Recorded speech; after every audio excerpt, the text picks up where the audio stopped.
আসসালামু আলাইকুম। বাগান বাড়ি বাই বিনা এর পক্ষ থেকে আপনাদেরকে স্বাগতম। আশা করছি মহান আল্লাহ রাব্বুল আলামিনের অশেষ রহমতে আপনারা সবাই ভালো আছেন। আমরাও মহান আল্লাহ রাব্বুল আলামিনের অশেষ রহমতে ভালো আছি। সকল প্রশংসা মহান আল্লাহ তাআলার। হে আল্লাহ, আপনি আপনার ক্ষমাপ্রার্থী বান্দাদের দলে আমাদেরকে অন্তর্ভুক্ত করে নিন, আমাদেরকে পথভ্রষ্ট করেন না।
দেখুন, মূলার বীজ গতকাল লাগালাম, আজকে কিন্তু অঙ্কুরোদ্গম হওয়া শুরু হয়ে গেছে।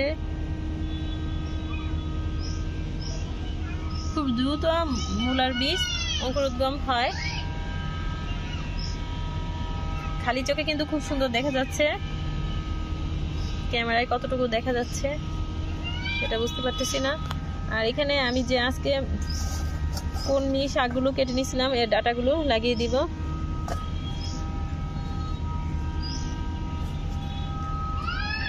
আবার এখানে আসো, সাইড দিয়ে কয়েকটা লাগিয়ে দিই।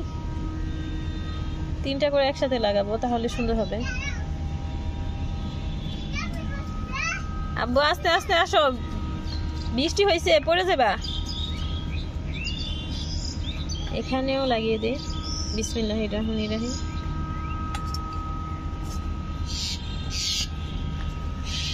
কলমি শাক এগুলোতে কিন্তু কোনো যত্ন লাগে না, এমনিতেই হয়।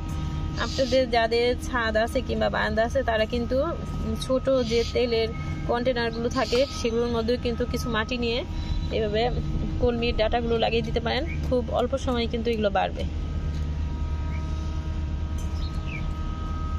আর এতে কোনো সার প্রয়োজন হয় না। লাগাবা?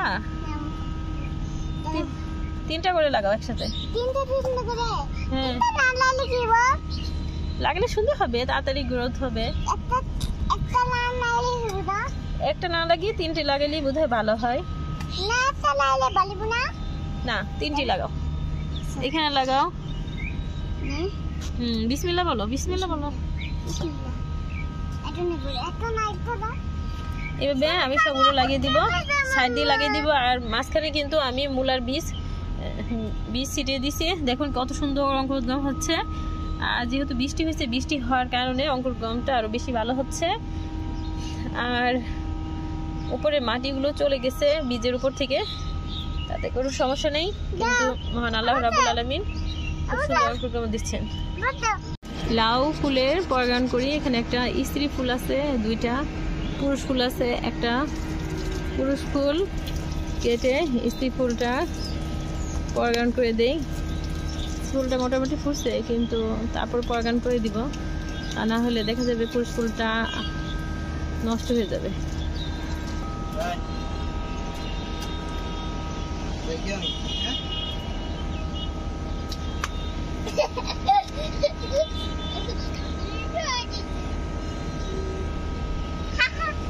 ভালো করে ফুটে নেই, বোধহয় রাত্রে ফুটবে।